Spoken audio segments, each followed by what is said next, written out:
우리 주님은 지옥의 고통까지 다 겪으신, 정말 십자가상에서 모든 아픔을 다 겪으신 우리 주님이십니다. 두 손과 두 발에 태못이 박혔습니다. 여러분, 금요일 오전 9시부터 오후 3시까지 6시간 동안이나 두 손과 두 발에 태못이 막혔어요. 머리에는 가시 면류관을 썼습니다. 그 가시가요, 얼마나 긴지 이루 말할 수가 없어요. 깊이 쑥쑥 들어갑니다. 피가 얼굴에 낭자해서 눈을 뜰 수가 없습니다. 여러분, 채찍에 맞아 이 살점이 다 찢어져 나갔습니다. 얼마나 몸에 피가 많이 흐르는지. 옆구리에는 창에 찔리셨습니다. 그 대창에 찔리셔서 이쪽으로 찔렀는데 이쪽으로 창이 나왔습니다. 여러분, 완전하게 죽이려고. 그 아픔과 고통을 당하신 예수님, 다 이루었다 십자가상에서 말씀하셨습니다. 다 이루었다. 너희들이 너희 죄값으로 저렇게 십자가상에서 죽어야 되는데 예수님이 하나님의 아들로 오셔서 흠이 없으신 분입니다. 십자상에 달려서 다 이루었다. 너희들이 치러야 될 죄값을 다 치루었다. 헬라어로는 테텔레스타이라고 말씀을 드렸지요. 그것이 계속 묵상되는 거예요. 내가 죽어야 되는 저 십자가를 주님이 대신 죽어주셔서 얼마나 감사한지. 그리고 죽은 지 3일 만에 부활하셔서 죄와 사망을 장사 지내시고 다시 부활하셔서 영광의 주님을 우리가 볼 수 있다는 것이 얼마나 감사한지. 이 감격을 억누를 수가 없더라고요. 주님, 나의 남은 생에 주의 영광을 위해 사는 인생이 되게 하시고 복음을 위해서만 목숨을 걸고 살게 도와주시고 이 생명 바쳐서 주님의 영광을 위해 살게 하여 주옵소서. 한 영혼을 더 사랑하게 하시고 죽어가는 영혼이 보이게 하시고 상처와 아픔 가운데 있는 영혼들이 내 눈에 보이게 하여 주시옵소서. 이 사망의 몸에서 우리를 건져주신 하나님, 그 십자가의 보혈로 우리를 죄사해 주신 하나님, 그 은혜를 오늘 이 시간 묵상하며 하나님께 영광을 돌리는 저와 여러분 될 수 있기를 주님의 이름으로 축원을 드립니다. 우리 1절을 한번 읽어보겠습니다. 1절 시작. 안식 후 첫날 일객이 아직 어두울 때 막달라 마리아가 무덤에 와서 둘이 무덤에서 옮겨진 것을 보고. 아멘. 막달라 마리아는 7 귀신 들린 여자였습니다. 예수님께 치료를 받았지요. 성경은 이 부활의 아침에 그 많은 부와 권력과 명예를 가진 사람을 소개하지 않고 왜 귀신 들린 이 여자, 주님으로부터 치유받은 이 여자, 그 여자를 소개하고 있을까요? 이 여인은 주님께 받은 은혜가 너무 감사해서, 구원해 주신 게 너무 감사해서, 마귀의 종이 아니라 하나님의 자녀가 된 것이 너무 감사해서 사실 부활의 주님을 만나려고 온 것이 아닙니다. 예수님이 어떻게 계시나 그걸 보려 온 거예요. 성경에 보면 그가 부활의 주님을 찾았다고 말씀하지 않고 있어요. 그 생전에 그렇게 자기에게 사랑해 주셨던, 질병을 고쳐주시고 이 영적 전쟁에서 승리하게 하시고 어둠의 이 귀신의 세력을 몰아내 주시고 온전케 해주시고 구원해 주시고 이제는 살만나게 해주신 그분, 그 예수님이 어떻게 되는가를 보러 온 거예요. 막달라 마리아가 1절에 보니 아직 어두울 때에 예수님을 찾아왔는데 우리의 시간으로 환산하면 새벽 3시에서 새벽 6시에 찾아왔습니다. 유대인들은 밤을 넷으로 구분합니다. 초저녁, 중간 저녁, 아주 깊은 밤, 새벽, 이렇게 넷으로 구분을 해요. 이 구분에 따라 군인들이 보초를 설 때에 사계도를 하게 되는데 사경은 언제냐? 새벽입니다. 마리아가 온 시간이 사경이에요. 그리고 이 새벽에 군인들이 교대하는 시간입니다. 안식일에는 무덤을 찾아갈 수 없었기 때문에 안식일이 끝나고 난 다음 막달라 마리아는 가장 첫 시간에 무덤에 계신 예수님을 보려고 왔다라는 것이에요. 네. 사랑하는 여러분, 기적은 인간의 이성이나 상식, 경험 이런 것들로 이해할 수 없고요. 오직 영적인 믿음으로만 이해할 수 있다라는 거죠. 기적은 인간의 이성이는 이해할 수 없어요. 상식으로 이해할 수 없어요. 경험적으로는 절대 예수 그리스도를 여러분 내 구주로 모실 수가 없어요. 이성, 경험, 상식으로 안 되는 거예요. 하나님이 주신 선물 믿음으로 주의 영이 나에게 임하셔서 우리는 예수 그리스도를 내 구주로 모실 수 있다라는 사실이에요. 할렐루야. 막달라 마리아는 바로 7 귀신이 들려서 사람 구실을 못한 사람인데 예수님이 지나가는 길에 이 막달라라는 지역에 가서 집회를 하는 중에 예수님을 만난 거예요. 얼마나 수지를 맞았는지 먼저 7 귀신이 떠나간 거죠. 인간의 힘으로 안 됩니다. 기도 외에는 이런 유가 나갈 수 없다고 예수님이 말씀하신 것처럼 예수님이 내쫓아내 주셨어요. 그리고 이 여인은 예수님을 영접하여 구원받아 하나님의 자녀가 되어졌습니다. 얼마나 감사해요. 향유를 예수님 앞에 부은 여인입니다. 예수님의 장사를 미리미리 했던 여인이죠. 그러니까 참 이 여인은 복받은 여인이에요. 하나님의 치유받을 줄도 알고 드릴 줄도 알고 또 장례식에 와서 인간적으로 사실 의리가 있어야 되잖아요. 그 많은 남자들 다 어디 갔습니까, 여러분? 그 많은 병자를 치유받은 여인들, 남자들 다 어디 갔습니까, 여러분? 그런데 이 무덤의 현장에 이 여인이 요한보다 오늘 베드로 2 사람이 제자가 찾아왔는데 그들보다도 일찍 와서 예수님의 시체가 없는 것을 보았다라는 거죠. 믿음의 의리가 사람이 있어야 되죠. 할렐루야. 예수님을 어떠한 일이 있어도 배반하지 않기를 주의 이름으로 축복합니다. 어떠한 일이 있어도 주님을 떠나지 않기를 바랍니다. 시편 78편에 보면 주를 멀리하는 자는 망한다고 말씀하셨어요. 하나님을 가까이 함이 내게 복이라 그랬습니다. 하나님을 주로 섬기는 민족이 복이 있다 말씀하셨습니다. 대한민국이 하나님을 잘 섬겼으면 좋겠고요. 우리 대한민국이 부활의 주님을 잘 섬겨서 5대양 6대주의 세계 만방의 제사장 나라가 될 수 있기를 주의 이름으로 축원합니다. 많은 선교사를 파송하고 교회를 세우며 저 북녘 땅에까지 하나님의 복음이 편만하게 증거되는 그러한 날들이 오게 될 줄로 믿습니다.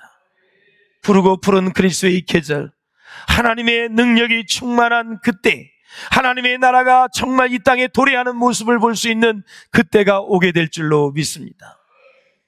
사랑하는 여러분, 자, 예수님이 시신이 없어진 것을 보고 이제 급히 베드로와 요한에게 달려오죠. 베드로 사도요, 요한 사도요, 예수님의 시신이 없습니다. 그러면 무슨 생각을 해야 되겠어요? 아니, 예수님이 살아계실 때에 내가 죽은 지 3일 만에 부활하겠다고 말씀을 하셨고, 그치요? 그리고 나사로가 죽은 지 3일 만에 부활해서 바로 부활을 예표하는 것이라고 다 설명을 했고 계속해서 부활 사건을 얘기했건만 그것을 생각을 못하고 계속 시신을 찾으러 다니는 거예요.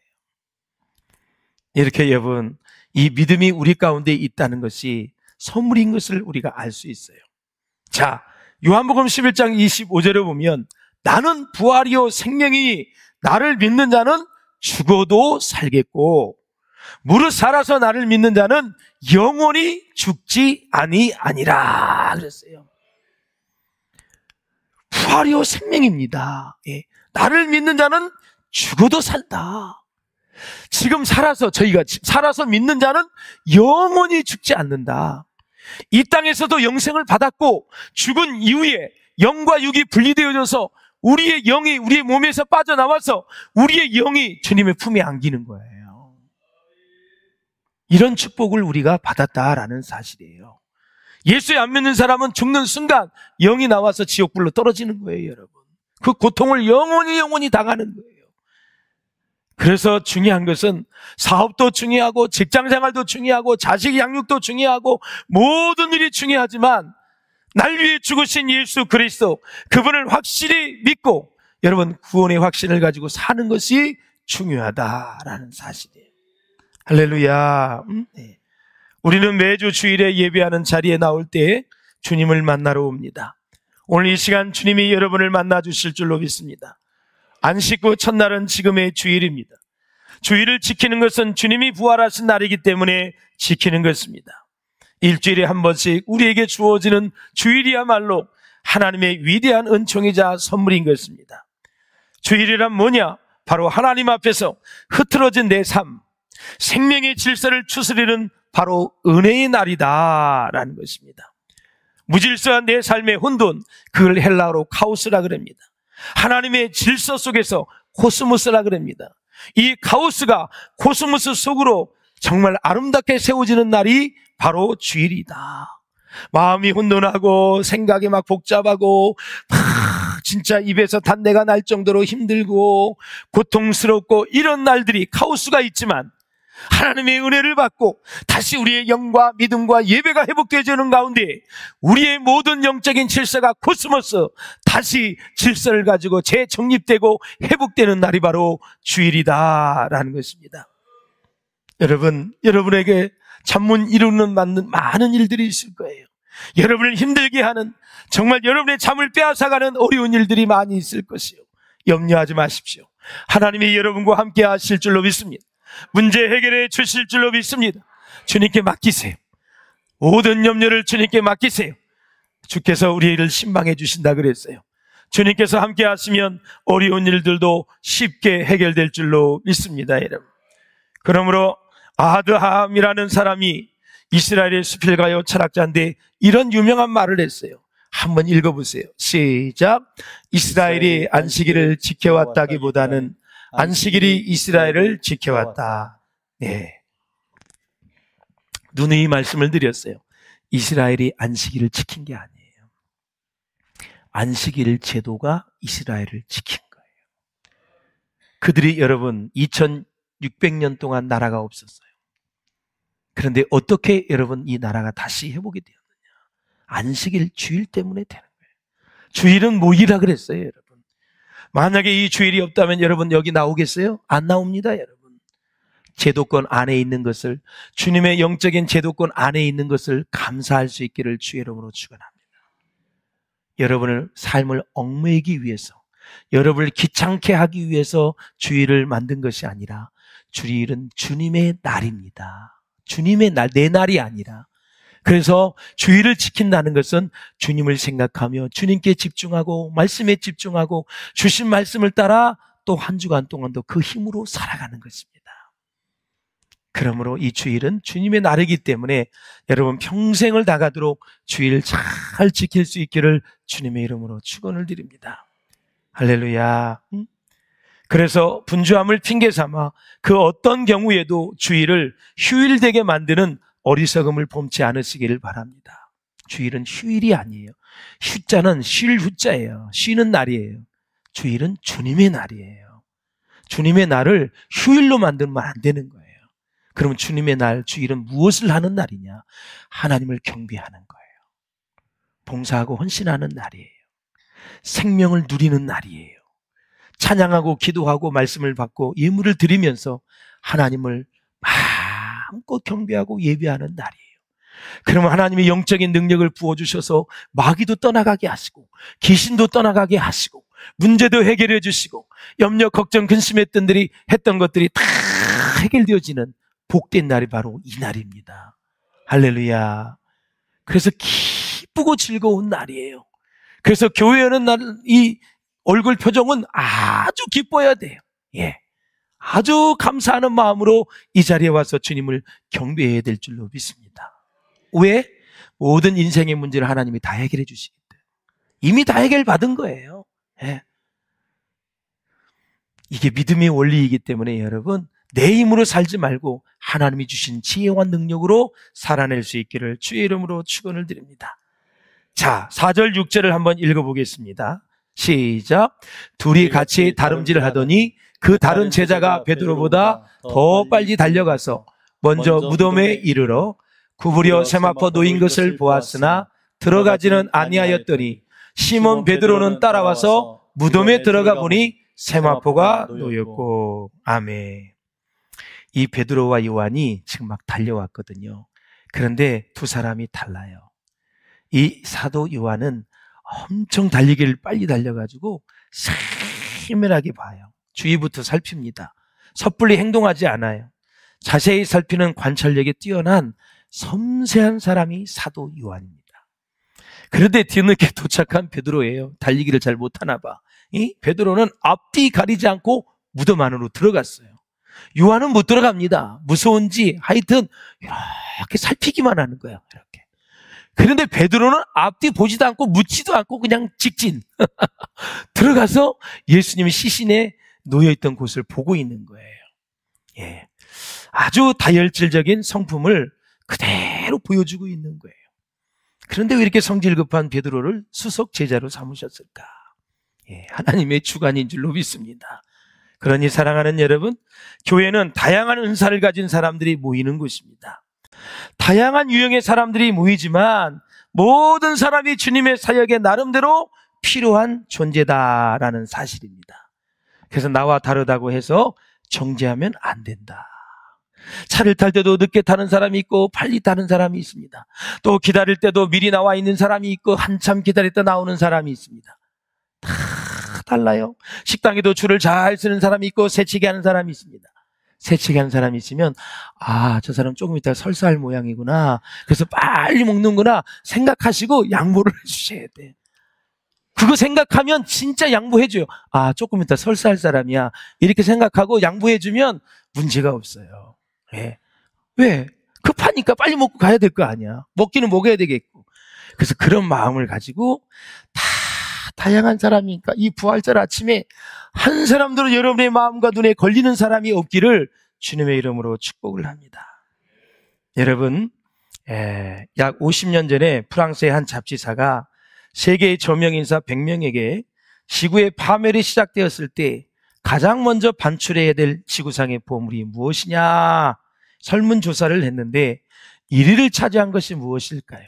제가 예전에도 한번 말씀을 드렸는데 바로 폭 1m 5cm, 길이 4m 20cm에 불과한 이 세마포 예수님의 수위가, 예수님의 시체를 쌌던 그 하찮은 삼배 수위천이 어떻게 인류 최고의 보물로 여겨졌을까요? 본문이 그 까닭을 잘 설명해 주는데 한번 7절, 8절을 읽어보겠습니다. 7절, 8절입니다. 시작. 또 머리를 쌌던 수건은 세마포와 함께 놓이지 않고 딴 곳에 쌌던 대로 놓여 있더라. 그때야 무덤에 먼저 갔던 그 다른 제자도 들어가 보고 믿더라. 아멘. 예수님의 시신을 쌌던 삼배수이가 지구상 최고의 보물로 꼽히는 이유는 바로 이 땅에 남아있는 예수 그리스도의 부활의 증거품이기 때문에 그래요. 부활이 이 인류 역사상 가장 최고의 기적이고 가장 최대의 표적이다라는 사실이에요. 할렐루야. 우리도 예수님이 부활하신 것처럼 우리도 똑같이 이 다음에 주님 오실 때 죽은 자들이 먼저 무덤에서 일어나게 되고 살아남아 있는 자들도 부활하여서 주님의 혼인 공존 장치에 참여한다라는 사실입니다. 부활의 몸을 예수님이 우리에게 직접 보여주셨어요. 우리도 똑같이 그렇게 부활한다라는 사실입니다. 사랑하는 여러분, 영원한 가치를 가지고 우리가 이 세상에 살아가면서 가치 없는 것들을 우리가 다 우선순위에 배제시키고 가치 있는 일들을 먼저 행할 수 있는 저와 여러분 될 수 있기를 주의 이름으로 축원을 드립니다. 지혜로우려면 하나님과 관계된 것들, 예수님과 관계된 것들, 성령님과 관계된 것들, 교회 공동체와 관계된 것들, 말씀과 관계된 것들을 추구하면 우리는 실수하지 않고 우선순위에서 어리석게 우리가 정말 세상 따라 살지 않고 끝까지 믿음 안에서 승리하게 될 줄로 믿습니다. 사랑하는 여러분, 말씀을 맺겠습니다. 여러분 혹시 오늘 예배를 드리다가 기도하던 중에, 말씀을 듣던 중에 개인 기도 시간에 갑자기 가슴이 뜨거워지고 마음이 좋아지고 상쾌해지고 힘이 나고 찬송이 힘있게 불려질 수 있다면, 지금 하늘의 기쁨이 내 안에서 지금 차고 넘치고 솟아난다면 성령님이 임재하신 것입니다. 할렐루야. 천사들이 와서 돕기 때문에 일어난 현상이고, 주의 영, 그리스도의 영, 하나님의 영, 성령이 임재한 것입니다. 만약 마귀가 역사한다면 우울해지고 허무함이 생기고 무기력하고 원망과 불평이 나오고 높아진 교만의 마음이 들고 자꾸 불안해진다면 지금 어둠의 영이 있는 것입니다. 오늘 부활의 능력으로 이 어둠의 영을 다 물리치고 승리할 수 있기를 주의 이름으로 축원을 드립니다. 부활의 능력이 우리와 함께 하신다면 우리 가운데 이 부활의 모든 어둠 가운데 있는 것들을 부활의 능력으로 다 이기며 승리할 수 있다라는 사실입니다. 렌스키 신학자가 이런 말을 했습니다. 막달라 마리아는 예수님이 시신이 없어진 까닭에 울었으나 만약 그날 예수님의 시신이 무덤 속에 있었더라면 그녀와 우리는 영원히 울게 되었을 것이다 라는 것입니다. 이 막달라 마리아는 예수님의 시신이 없어진 까닭에 울었으나 만약 그날 예수님의 시신이 무덤 속에 있었더라면 그녀와 우리는 영원히 울게 되었을 것이다 라는 것입니다. D.L. 무디 목사님을 잘 아시죠? 평소에 부활신앙을 강조했던 귀한 사람입니다. 이 사람이 죽기 전에 임종시에 이런 말을 했습니다. 이것은 나의 승리다. 오늘은 내가 전도 사업을 마치고 개가를 부르며 하나님 나라로 돌아가는 날이다 그랬습니다. 아내가 이제 있는데 무디 목사님은 아내에게 이런 말을 했습니다. 당신은 참으로 나의 좋은 아내였습니다. 이 세상에 사는 동안 부인의 도를 다한 사랑하는 사람이었습니다. 나는 당신으로 많은 유익을 얻은 그러한 목사였습니다. 점점점 이 무디 목사님의 의식이 희미해집니다. 30분 후에 벌떡 일어납니다. 그러면서 뭐라 그러냐면, 아니 당신들은 왜 여기에 있습니까? 여기가 어디입니까? 부인이 말합니다. 우리 집입니다. 우리 집이에요. 무디 목사님은 또 이렇게 말합니다. 사방을 두리번거리며 참으로 이상하다. 분명히 하늘문 안으로 내가 들어갔었는데, 굉장한 문을 통과해서 하늘문 안으로 들어갔었는데, 나를 위해 대관식이 베풀어졌는데 참 이상하다. 의자에 앉아 무디 목사님은 학교 운영 이야기를 시작하려다가 다시 침대에 눕습니다. 1시간쯤 지나 아내에게 이런 말을 합니다. 여보, 이제 나는 하나님의 뜻을 따라 이제 따라갑니다. 잠시 동안 당신과 헤어지지만 천국에서 다시 만나게 될 것입니다. 너무 염려 말고 오직 주님만 의지하고 살아가십시오. 2분 후에 하나님의 부르심을 받은 무디 목사님, 바로 잠깐 천국을 보여주시고 그리고 그것을 증거하게 하시고 우리에게 산 소망을 주신 분이 하나님이시고 무디 목사님을 쓰신 우리 주님이신 줄로 믿습니다. 천국은 있습니다, 여러분. 지옥도 있습니다, 여러분. 우리의 나그네 인생을 주님을 위해서, 부활하신 주님을 위해서 살았으면 얼마나 좋을까요? 그분을 위해서 한번 여러분의 인생을 한번 불태워 볼 수 있기를 주의 이름으로 축원합니다. 절대 후회 안 하실 것입니다. 미련 없을 것입니다. 여러분의 시간 활용, 재물의 활용, 여러분의 건강의 활용, 이 모든 것을 통해서 하나님의 영광을 위해서 한번 멋지게 살아보십시오. 그때 여러분은 저를 보면서 감사하게 될 것입니다. 목사님, 그때 그 설교 듣고 한번 그렇게 살았는데 한 번도 세상 쳐다보지 않고 세상 속에서 살지만 주의 영광을 위해서 살아왔습니다. 여한이 없습니다. 주님의 품에 안기고 싶습니다. 주님과 영원히 사는 그 천국에 지금도 소망을 가지고 이제 가려 합니다 하면서 여러분 인생의 마지막 마감을 잘 할 수 있기를 주님의 이름으로 축원을 드립니다. 하나님이 막달라 마리아에게 부어주신 부활의 은혜가 저와 여러분 가운데 영원하시기를 주님의 이름으로 축원합니다.